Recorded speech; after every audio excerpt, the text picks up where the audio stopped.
Thanks, mate. Sorry, guys, I've got... what race am I doing tomorrow? Brenda Coxider, and I've just had to give my licence to my director. That's what he came over to ask for. You are listening to the Cycling Podcast in association with Rapha, the fastest clothing in the world tour, the home of cycling with character. Ride and watch with Rapha in 2019 as they partner EF Education First and Canyon SRAM.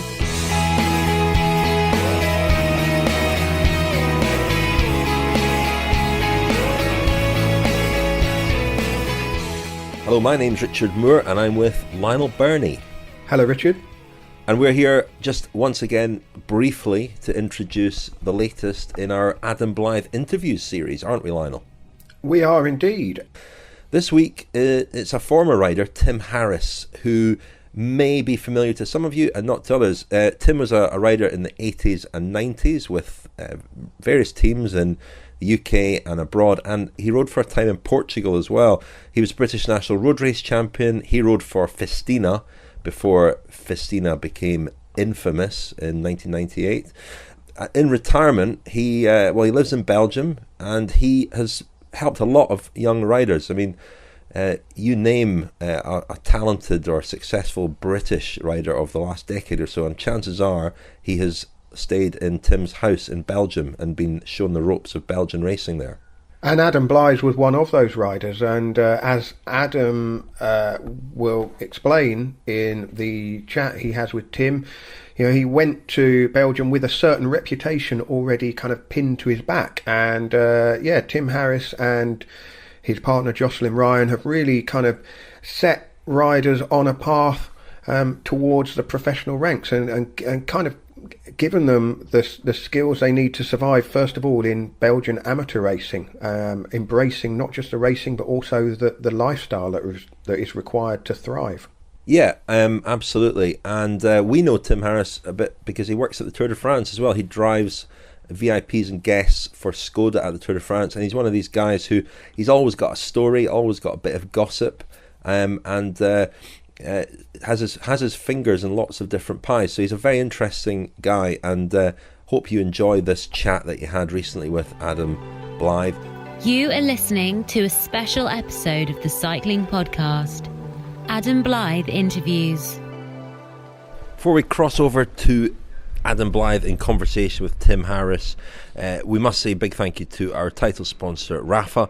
They title sponsor the Cycling Podcast across all the different podcasts that we do, and their new core collection has just launched, with including their core cargo bib shorts.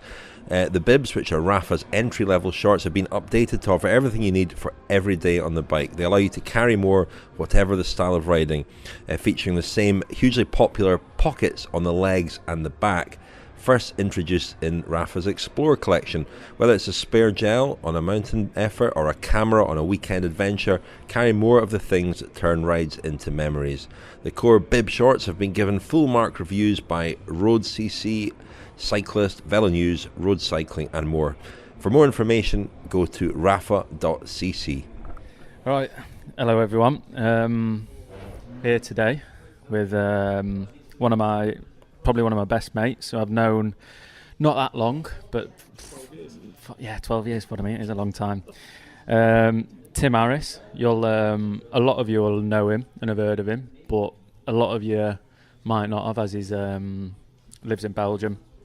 An old professional, don't really put his face in the media much. So, yeah. Tim, you used to be national champion in 1989. That's the year I was born. That's true. Yeah, 1989. Massive vendetta.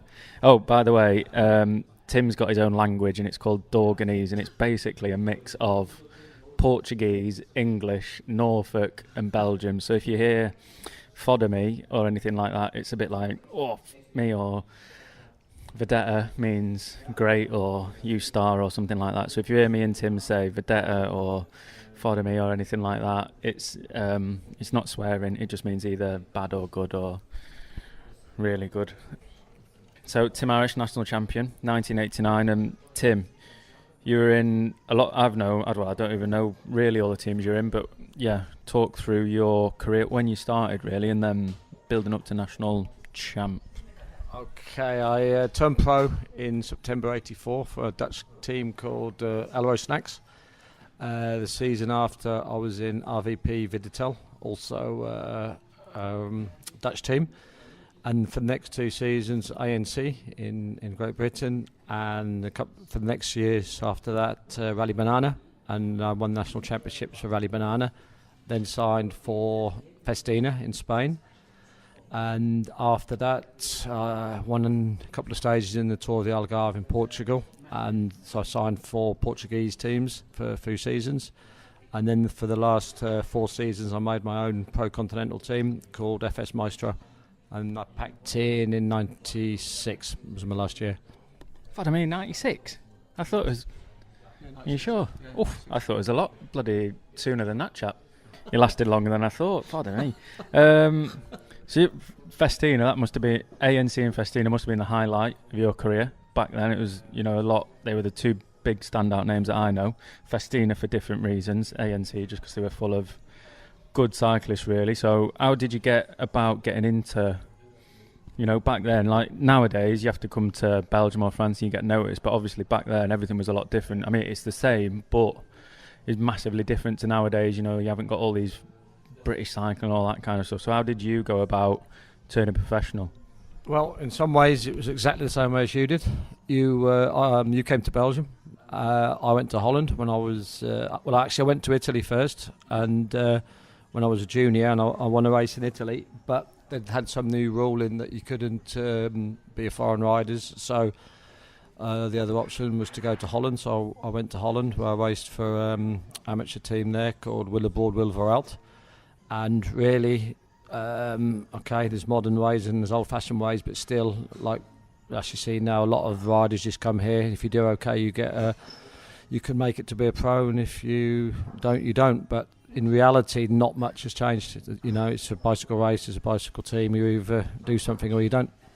Yeah, it's just what Tim always used to say to me. You always need to do something rather than nothing. If you do nothing, you're not going to be anyone, are you? So that's basically how I know Tim. That's how he was a professional. And then I ended up living with you when I was, I think, 17 now. Yeah, when I was 17, I moved to Belgium and came to live with Tim. It was through Phil Griffiths that I moved in with you. It was a funny old story. I left the academy, not really wanting to be there and sort of not really knowing what I was going to do, but had to do something. So I applied for Rainer funding, which Tim now works for, and he recruits a lot of riders, and a lot of riders have always gone to live with Tim in Belgium to try and make it professional. But I actually got refused Rainer. Do you remember? I got refused Rainer funding. I had to go to CTT. No, RTTT, sorry. So I had to go to them, and I got funding through them, and it was 250 quid a month. And Tim, I used to live with him, charged me 250 quid a month for rent. So I was left with nothing. But yeah, when I moved in with Tim, it's quite a funny story actually. I'll let him tell you about it. But he was still is good friends with Rod Ellingworth, and Rod used to run the academy. So when I left, Tim asked Rod what he thought of me, and I'll let Tim tell you the story of how it came around that he heard my name and got introduced to me, really. Yeah, it was quite a funny story, really. I didn't know Adam at all, but I knew Rod Ellingworth, who was a really good friend of mine, and also Phil Griffiths, who's also a really good friend of mine. And I remember I was in Italy at the World Cyclocross Championships, and I get a phone call out of the blue from Phil, and Phil says, "Right, you got to take this young lad. He's just been booted off the academy." I said, "Well, who is it?" And he said, "This is Adam Blythe." But all I'd heard really was bad things about Adam. So he hadn't really impressed Rod too much in his behaviour, shall we say. But Phil sort of press game me into taking him, so I didn't really have much choice, because Phil had helped me a lot when I was racing, and I'd raced with him in ANC. So I thought, okay. So Adam arrived, I picked him up at the airport. I says, "Right, I've heard you're a complete twat. You got 1 month to sort yourself out, otherwise I'm bringing you back here." And that's how it started. That was it, really. And then we've got on all right since then, haven't we? We've done quite well, really. But yeah, funny how it happened, really. I just came to you, and then me and Tim got on like a house on fire. We didn't really... we had quite a lot in common, being such different age groups, really. It was quite a lot of the simpleness of bike riding, and how we both fell in love with it when you were young and when I was young. So then when I came to live with you, it was sort of like I was a little Beaker. Sorry, Tim's character name's Beaker. Yeah, I liked Adam from the start because he just wanted to race, and we had a lot of riders come through, and you never know how good or bad somebody will be. And I remember taking him to his first race, it was Brussels bike, I think, with the amateurs, and I remember him finishing, and he finished, and he just said he couldn't believe how hard it was, and but then he just kept wanting to race. Every time there was a race, he wanted to race because he wanted to make some money as well, because he needed the money because I'd taken it all off him, which is part of the business plan for him. And but I was, and he sort of got me back riding a bike again. So I used to train with him quite a lot, and we used to just sprint for the signs. That's what we did: sprint all day long. Yeah. It's funny, really. Like looking back now, when you look at what we did in training together, it was never planned out. It was never, we'll do this today, we'll do that today. We never sat down and looked at it. It was sort of a, right, you've got a race in 4 or 5 days, let's just work around that. And that's what we did. It wasn't like any structure to it, but it was just constant. It was just constant riding your bike. And it was always, every time we went out, we'd have a point system for signs. So like little town signs would be 1 point, province sign would be 10 points, country signs, very rare, but they'd be like 1 million points. We'll get back onto that, you beating me. So we'd always go out and we'd always bat around these signs, and we'd always race each other and that kind of stuff. And Tim was 50, and it was always, I'm not sounding horrible here, chap, but the main thing is I'd always beat Tim, but he'd always race me. So he'd always race me and always try and knock me down the ridge. So he'd always try and either knock me off to win, or he'd just try and beat me some way or another. But it was taught me quite a lot, really. It always, it was the simpleness of bike riding. It wasn't going out and pressing set and doing a load of efforts. It was just going out and the simpleness of going hard and battering around and going to a load of races and trying to win. It wasn't looking at your watts and trying to increase your watts. I think if you probably looked at the training, it was, if you did it back to front, in the fact if we'd have had power meters and if we'd have had all the proper training plan, if we'd have looked back at it, it was probably pretty perfect training, because you had the long rides, you had the interval training, which was the sprinting for the signs. So although on paper it wasn't really structured, in reality it would have been, looking back at it, because we did all the things that you needed to do to be a good bike rider, really.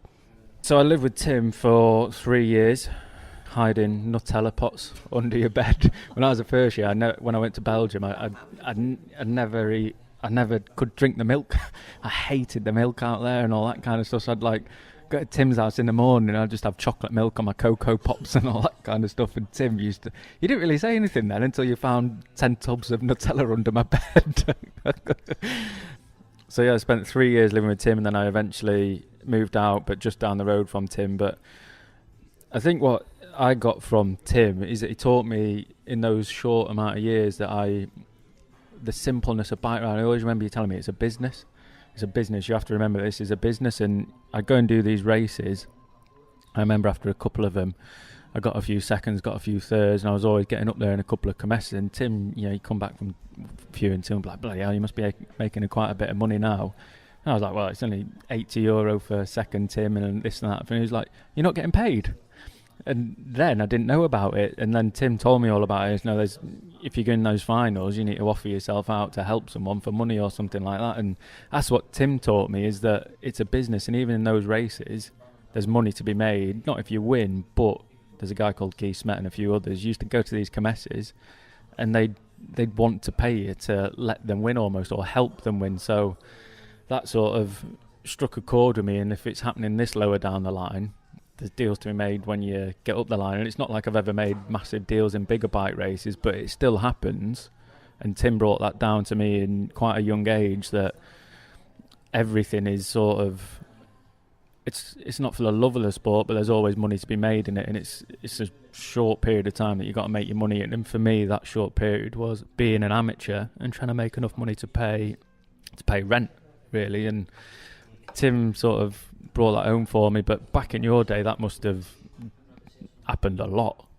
Yeah, it's probably, that's throughout history. You don't have to, if you look back throughout history of bike racing, there's always been prize money, and it was before it used to be really a sport for the poor people in Europe. To be honest, it's now it's become more of a middle class sport, but before it really was more for the poor people. It was a way to get out of poverty in Europe, and so in every race was money to be won, and it was people won races, or they might have sort of not sold it, but helped somebody else win a race and got a bit of back pocket or some money in the back pocket. And that just went on. That's part of the sport and part of the interest in the sport, because also in Belgium you used to have a lot of bookmakers. Not so many now, but still in West Flanders, I think. But so there was a lot of the way I look at cycling. If the only way you can compare it with the Anglo-Saxon world, England, Ireland, maybe Australia, I'm not so sure, but it's the same like horse racing. In England, there's horse racing every day, and there's betting on horse racing every day, and it's day in, day out. And basically, that's Flanders. There's a race more or less every day, and throughout history, people have betted on it, and you have to look at it a little bit like that. True, yeah. A week later from that story, I went and earned $2,000 in 4 comesses. So yeah, it's a lesson quickly learned.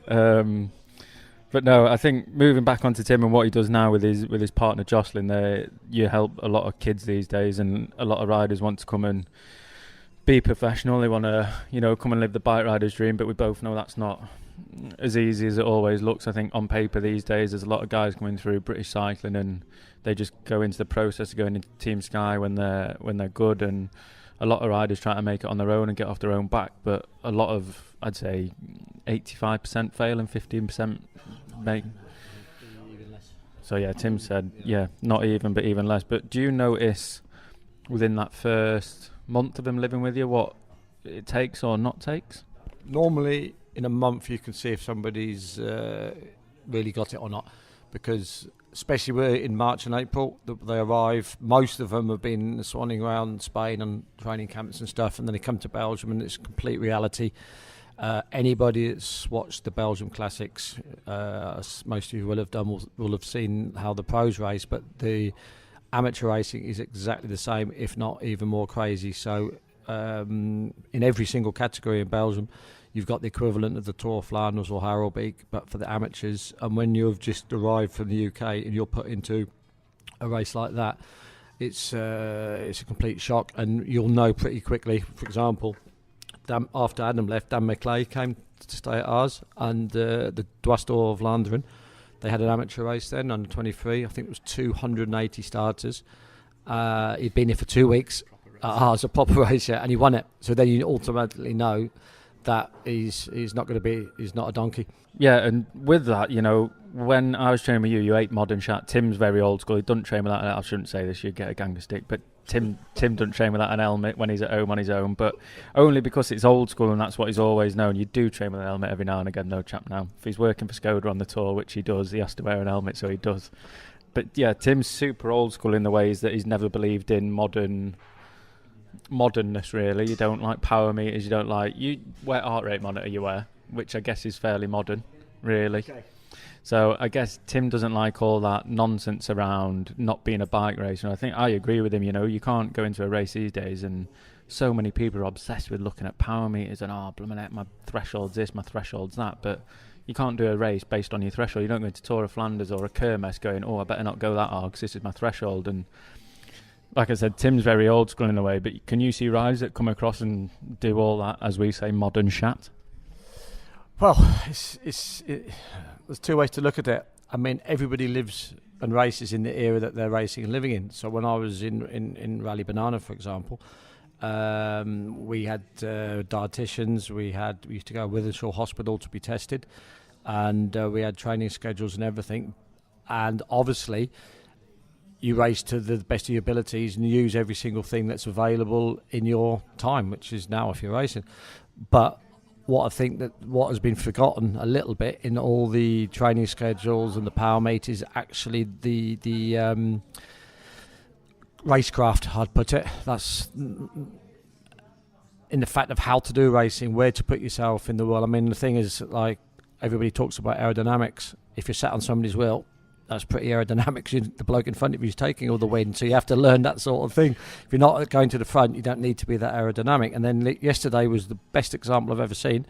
I was watching Noka a race, and an Italian guy attacks, obviously not used to riding in Belgium, looking at his heart monitor, went down Death Ridge and crashed in full view of the entire world. So you obviously everything's got a place, but you have to learn to race and tactics. Or another, I mean, like last week, probably in Paris-Nice was one of the best examples. One of the most impressive pieces of riding I've seen in the last few years was actually Luke Rowe guiding Bernal in the echelons when it split, because for a little Colombian to be in the front split in an echelon stage when you had 6 jumbos, Luke, and Bernal was one of the best bits of riding I've ever seen. So the fact that Luke could do that in such an impressive fashion is because he knows how to ride a bike, he knows what he's doing, knows where to put yourself. You can have the most amount of power in that entire race, but if you don't know where to put yourself in the bunch, when it goes into echelons, you'll be in the last echelon, and you can be the best rider in the world. You won't jump from echelon to echelon, and that's what I mean by you have to know how to have that racecraft in a modern race, an old-fashioned race, any race. You have to know where to be, and that's where the wind's coming from, where the hill's going to be. You have to study the route. Yeah, it's true. Like we've always said, I think I wouldn't have been a pro if every chuffer knew what to do, because my engine's tiny. Probably neither would you. Probably, I think me and Tim were quite similar, as though we always used to be able to put ourselves in that right position. I always remember when Adam turned pro for Lotto. Mark Sargent, the owner of Lotto, put it in a newspaper because Adam had been in the break all day in Japan, when it was about -10, it said in the headlines in the paper, Adam Blythe, he has a 50cc motor but knows how to use it to the advantage of somebody with a 500cc motor. It's true. In fact, I call myself a Vespa now, chap. I can keep up in traffic, but I can't go faster than that car at the front of the traffic. So I think that's, it says a lot about cycling these days. You can have all the power in the world, which most people have got now because they're all into FTP and all that kind of. Do you know what FTP stands for, champ? No, not a clue. FTP? Yeah. No. Yeah, me neither. No, I don't know what it is. Do you know what TSS is? No. Training stress score. Okay. So he's acting like he knows what that is, but he's no idea.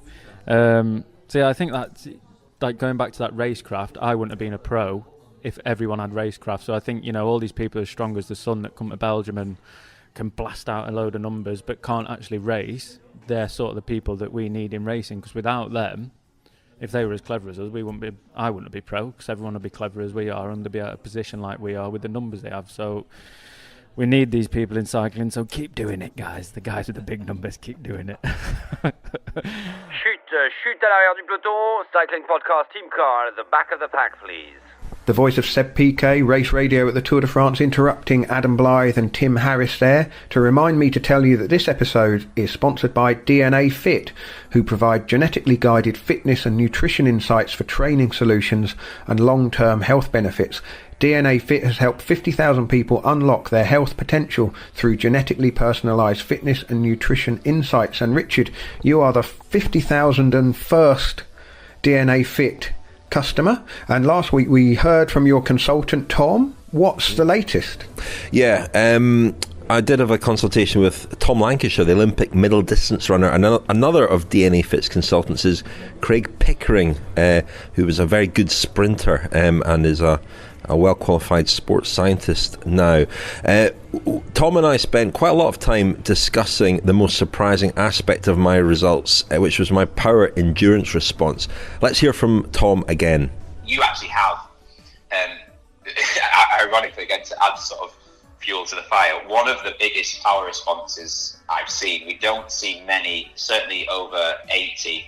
I think I can remember seeing maybe an 85 or maybe a 90. Whereas on the endurance, the most common thing is probably more on the endurance side, maybe around 60-40 endurance to power. Right. I guess is the average. So you're very much at the far end of the spread. So have I missed my calling? Have I missed my calling here? Maybe, I don't know. You could have been Chris Hoy, but never mind. So that was Tom Lancashire just talking about my power endurance response, which for me, who's focused all my life on endurance sports, was very surprising, and as I said there, it made me wonder whether I'd missed my calling. We went into a lot more detail about nutrition, injury risk, and so on. You get a lot of information from your DNA test about whether your genes make you better suited to endurance or power-based activities, but also about your VO2 response, your recovery speed, your injury risk, also your optimal diet, and whether you might have any intolerances or be particularly sensitive to, for example, gluten, alcohol, or caffeine. The disclaimer is that your genetic makeup is only one part of the picture. It's not a method of prediction or of identifying talent, but very interesting to discuss my results with Tom Langsham. We'll hear a little bit more, perhaps on the nutrition side, next week. I'm very keen to know whether you've got any intolerances to alcohol or caffeine, Richard. It could alter the Grand Tours for us. Well, the very interesting thing about that, but I'll tell you about that next week, Lionel. Okay, well, we'll wait for that. DNA Fit has robust science behind it. Every gene they look at has at least 3 peer-reviewed studies on human subjects, and in 2016 they released the world's first genetic exercise intervention-based study showing that you can discover what kind of exercise works best for you. DNA Fit are offering 20% off to all of our listeners, so start your personalised journey today by heading to dnafit.com/TCP. That's TCP for the Cycling Podcast, to access the discount code and discover more. That's dnafit.com/TCP. This episode is also sponsored by the British Heart Foundation, who organise the annual London to Brighton bike ride, and they would like to offer £5 off your entry for this year's event. Or if you can't ride yourself, you can sponsor the Cycling Podcast team instead. Where actually are you, Richard? It sounds like you're maybe... Are you getting some training in for the event? Yeah, that's not the London to Brighton bike ride you can hear in the background. It's Scheldeprijs in Belgium, just outside Antwerp. I'm at the Sprinters race, which Adam Blythe is actually riding. There we go.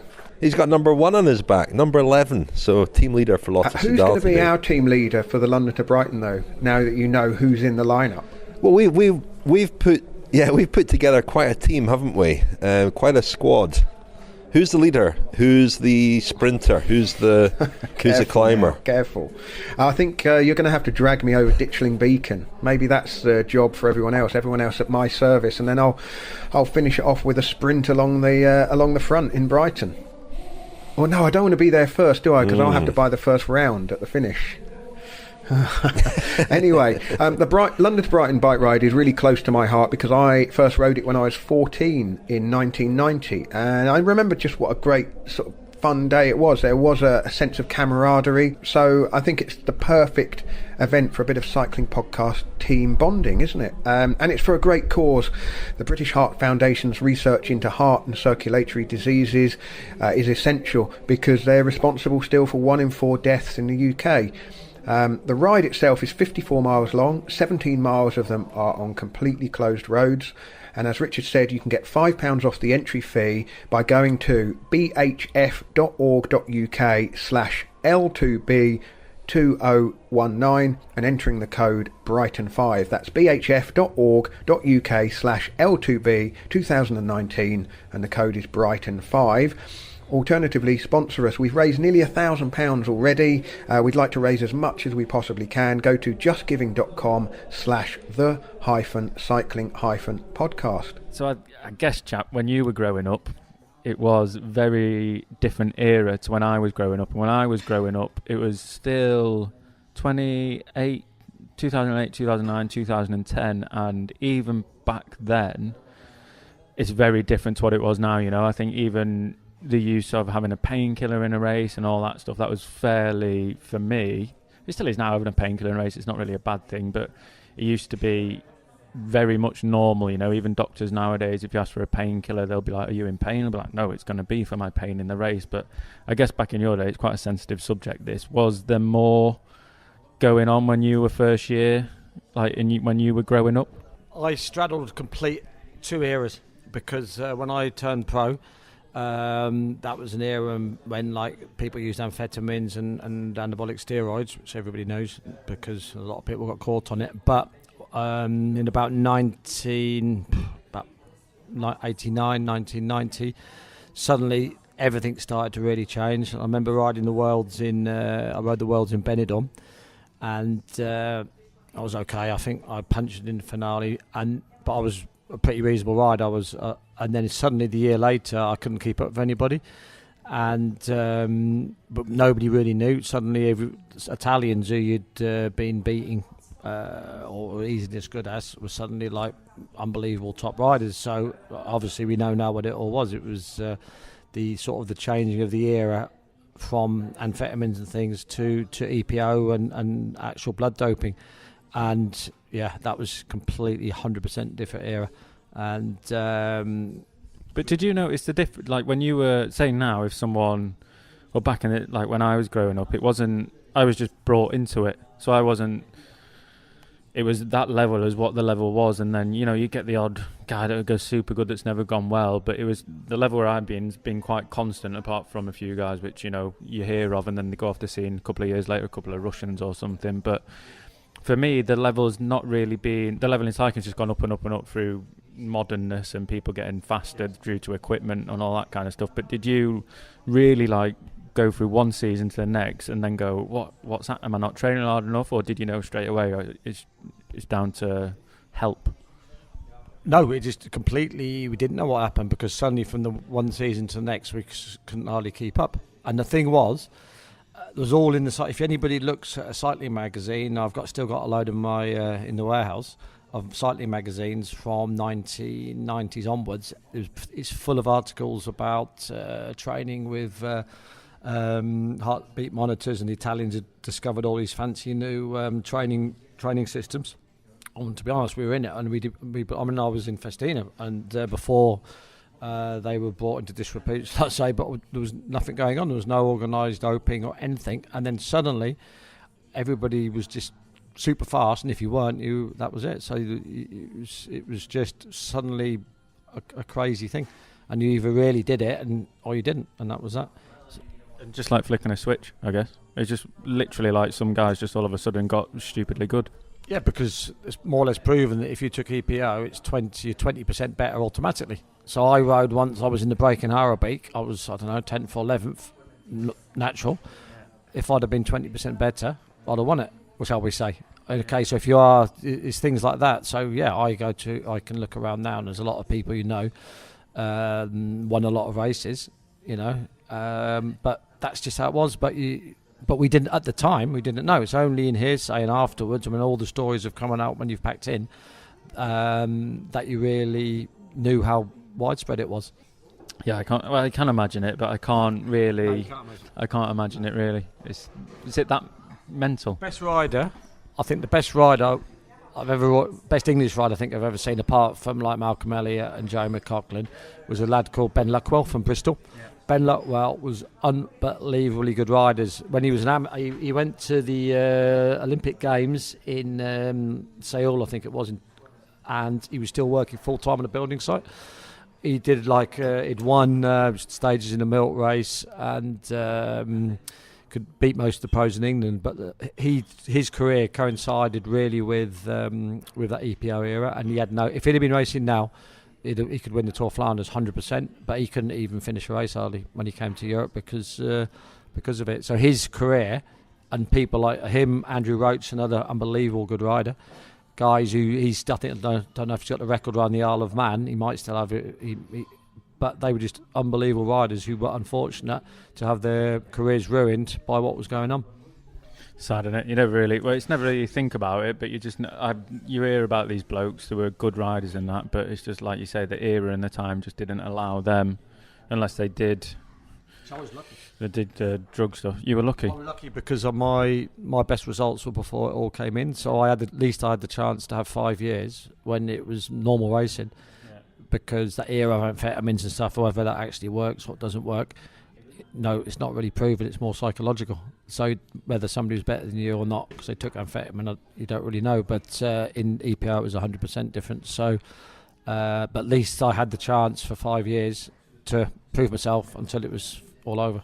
So when I was living at Tim's, I spent 3 years living with Tim, 2 in my own apartment, and then I moved to Monaco after that. And looking back on it, it wasn't the best choice I ever made, and we all know about that. But Tim always used to tell me it's a short career, and this was like 2-3 years into my professional sort of thing. It's a short career. You need to make the most of it. And he always used to say to me, you need to do something. You can't just ride around being average at something. And I think it's still the same these days. You need to be good at something. You need to be good at riding on the front. You need to be good at climbing. You need to be good at sprinting. You need to do something these days. And I think so many people these days, it's why it's so hard to stay in the job. You can't. A lot of people can be average 80% of the year, but being good for 20% is so difficult. And I think that's why a lot of people these days have had to retire, especially this year, being the sport and what's happened to it is super difficult. Yeah, last year really was a difficult year because obviously everybody knows quite a few teams stopped, and a lot of friends of ours, friends we've all grown up with. But it's not just this year though, is it? It's every year, but it's only because our friends we've really seen it. It's since. That's the best thing you said today. Yeah, that's true. That's 100% true. Since time begun, it's been like that, but people are shocked because it's your mates. Yeah. Yeah, you've always had to prove yourself. Yeah, so like Adam says, you either come up with the goods or you get another job, and that's the long and the short of cycling, really. And it's sad. Well, we've always discussed that, and that's what Tim always used to tell me. Once it's over, it's over. And I was looking at stopping last year. Glad I didn't, because I'd have had to come and work for Tim Harris Chairs. But when you stopped, was it difficult? Did you look at your bike and hate it, or did you know what you were going to do? Because earlier we were sat having lunch, and Tim was telling me, he went through stages of when he didn't have a contract and he drove to Italy and things like that. So tell him that story. So one year, I didn't think I was going to get a contract. I didn't know what to do, and this was really before that coffee craze had hit Great Britain, and I'd been living in Spain, and I'd seen these mobile coffee espresso bars. And I thought, yeah, that's what I'm going to do. So I drove to Milan, and there's about 6 espresso factories in Italy. So I just knocked on the door of all of them to see if I could buy an espresso machine and start up this great idea I was going to do. And but then I got another contract, so it didn't happen. But looking how big coffee's become in the meantime, maybe I should have done, really. Should have done it, yeah. You'd have been a millionaire by now. But no, Tim now owns, you're in a chair business now, don't you? So if anyone's in the market for chairs that's listening, timharrischairs.com. Is that what it is? I haven't got a website. Oh, he hasn't got a website. That's how old school he is. Look, don't wear an helmet, he hasn't got a website for his company. But did you find it difficult when you stopped? Did you go through quite a while sort of wondering what you're going to do, or did you know straight away? I remember having I had an interview once for a magazine, and I said the hardest day of your bike career is the day you stop. Because every single day since I've been 14, you'd woken up with a goal, and so it was to do your bike, the next race, the next training camp, the next whatever you were going to do. So I was just obviously that's what you do when you're a cyclist, like you do. You just every waking moment is cycling, and then from the next one day to the next, suddenly you've got this massive, empty, huge space. And it's not even about the fact of getting a job or not getting a job. It's the fact that you need to find something that's going to motivate yourself to get out of bed, because if you're every professional cyclist is a highly motivated person, so it's not like you just going to a job when you're a cyclist, but from the minute you stop, you have to find something that you want to do that will sort of fulfill your needs in wanting to do something. Yeah, which I can't imagine stopping, but I can't imagine stopping and trying to find something that you love that much as you do cycling. I hated it. When I finished, I couldn't look at a bike. I didn't want anything to do with cycling whatsoever, because I sort of felt like you'd had your career sort of taken away from you because of all that EPO going on. So when I finished, I didn't want anything to do with it, but the guy that got me back into it was the famous Tom Barris of Spatswear. Is it Spats? Yeah, the great Spats. Because obviously I raced with his dad, Sid, and Sid phoned me and said, I've got a son, he wants to try it in Belgium. So Tom came and lived in the next village to me, and he says, come on, you have to come out on a bike ride. So I went out with Tom, and Tom was a fantastic bloke. So that's really sort of, I got back into it and got interested again and started going to the races with Tom and his team, and slowly got to sort of like it again for what it was, rather than just the nightmare it had sort of become.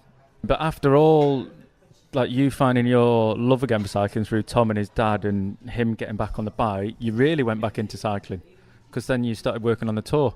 And I think, so Tim works on the tour as, he works for Skoda, and you've driven around VIPs for Skoda throughout the whole Tour de France for... Every stage for the last 12 years. So there you go, 12 years, every stage for the past 12 years, which for someone that stopped and didn't want to look at a bike to get back into it in the biggest sort of bike race, and you do the Tour of Britain for the first commissaire car always, which I love because I get to have a chat with Tim and to have a little hold on for a bit longer than normal. But no, going back into that and going into the Tour and working alongside that at the biggest, most stressful bike race, that must... did you love it at first or did you hate it? You must have not. There must have been some parts where you're like, this is ridiculous or not. Because doping was still going on massively 12 years ago. Yeah, but but the doping was obviously going on because the first few tours, I can't even remember who won because they all got they got kicked off or whatever. So, but I did it. That was just good fun. It was good fun to do it. We had a good team. It was via Roger Hammond. Roger Hammond had been asked to find. It was quite a difficult criteria. You had to be first English language. You had to speak a few languages. You had to be an ex-pro bike rider, and obviously you had to have the whole of July to be able to go. So there wasn't really that many candidates. So I sort of managed to wheedle my way in there. It's different now, though. So you go on the tour and you got every chuffing. Basically, you got a world tour team in the peloton. You had Andy Schleck, Stephen Roach, Staff Skier Links. What's this called? We won the Paris-Roubaix. Oh, what's Van Summeren? Oh, yeah, and Van Summeren as well. So it's mental. You talk about cycling. Even those guys, they were like massive earners. You know, Van Summeren won Roubaix. Frank Schleck, was it Andy or Frank? Andy. So it's mental, really. You think, you look at that, you won all these massive vedettes, won the Tour, won Paris-Roubaix. I'm not being funny, but now they're battering around with you at the Tour de France, looking after bike racing. But for them, it's so recent. You'd surprise, like for me, I've not fallen. I wouldn't. If I stopped, it's not because I didn't love the sport. It's just because I couldn't carry on trying to do all that training to be mediocre. You know, it's at the highest level that you want to do it, and if you have to drop down quite a few levels at the age I'm at, I wouldn't hate the sport, but I just find it too difficult mentally to do it now at that lower level. So I think for them guys, having to stop for whatever reasons it were, but earning so much money throughout the career and then having to stop and go and do that, it's unbelievable, isn't it? Yeah, I suppose it is really when you think about it. But I think you say they earn a lot of money. There's not one person does bike riding because of the money. Really, every single person started bike riding because they liked it, and some got better than others. Some people, their highest ambition will be to finish a club run. Other people, like who I work with, will win the Tour de France. But every single person starts because they love bike riding, and the money's really got nothing to do with it. So they want to still be involved in that's probably the best way to be involved in the Tour. Like driving VIPs about because we're in every stage. Our guests go in a helicopter. They stay in the nicest chateaus in France. So really, the fact that they were champions doesn't take away that they love cycling as well and just want to still be involved. Yeah, I guess so. There's coffee there. Sorry, we're just having a coffee break. Chap, try that purple thing. Cool. It's like a final sweet, chap, full of sugar. We say finale sweet. It's like what you have in the final, like a really strong gel. Or when I was amateur, I used to get Pro Plus caffeine tablets and a few Haribos and just whack them in a bit. But because you did have gels then, but they weren't like massive. First person to use gel. Here we go. Look, modern stuff. So I was one of the first people that ever used a gel. I had a friend who was a runner in Norwich, and he'd found this new South African product called Lepin's gels, and so I'd started using them. And then I remember nobody in Europe had really seen them. When I was racing in Portugal, I used to supply the whole peloton with Lepin's gels, which I'd buy and take back to Portugal. Captain of industry, look, another thing. That's it really, chat. We obviously have a lot of discussions over the phone, but there's not really a lot to talk about after that, really. I think it's just, for me, just thanks to Tim Harris for doing it, but also Tim's been a mentor to me and learnt a lot. So if you want to come to Belgium and you want to be a pro cyclist, there's no better person than Tim Harris to learn from, really. Yeah, thanks, Adam. Yeah, it was good fun. Yeah, cheers. Thanks for coming. The Cycling Podcast is supported by Science in Sport. Science in Sport. Fueled by science. Thank you very much to Science in Sport for their support of the Cycling Podcast and all that we do. It's very much appreciated. And you can still get your 25% off all your Science in Sport sports nutrition products at scienceinsport.com with the code SISCP25. That's SISCP25 at scienceinsport.com. That was an interesting half hour or so of conversation, wasn't it, Lionel?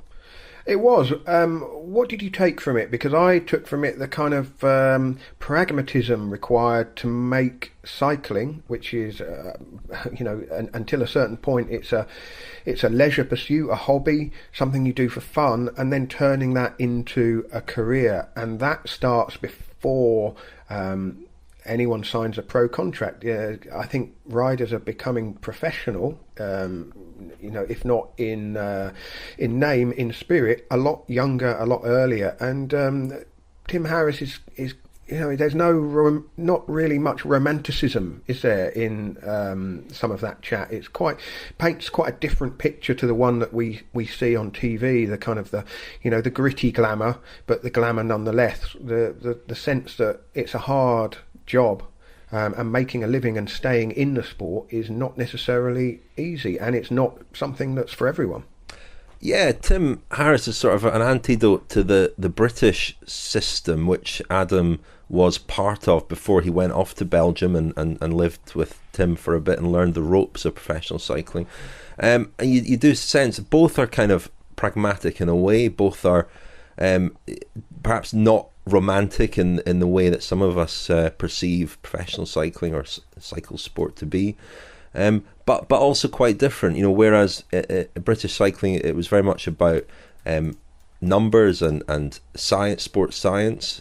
Tim Harris is an antidote to that. He's very much about learning the craft, the profession of cycling, and I think that is very rooted in Belgium, in Flanders, isn't it? That idea that cycling there is a serious business with emphasis on business, and I think Tim is a great teacher in that. And it's interesting that Blythe, it was his last chance saloon in a way, going to Belgium and riding as an amateur there and trying to attract the interest of a professional team.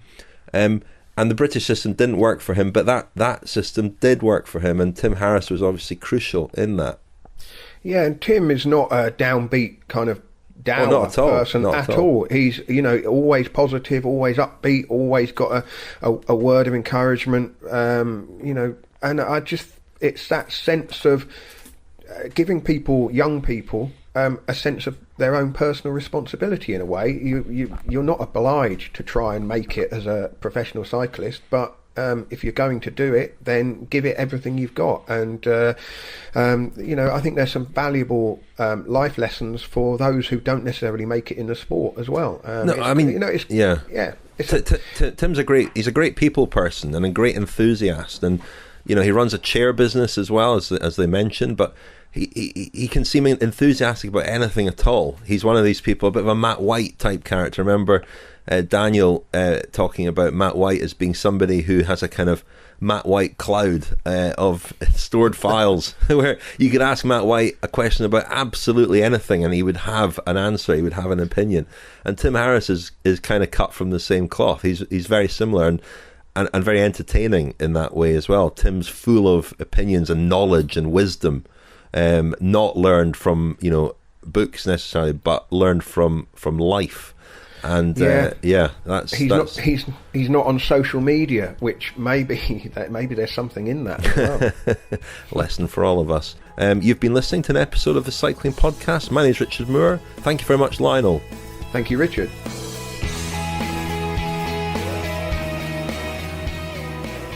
You have been listening to The Cycling Podcast. Subscribe to our newsletter at thecyclingpodcast.com to get all the latest news and special offers delivered straight to your inbox. This episode was edited and produced by Tom Wally.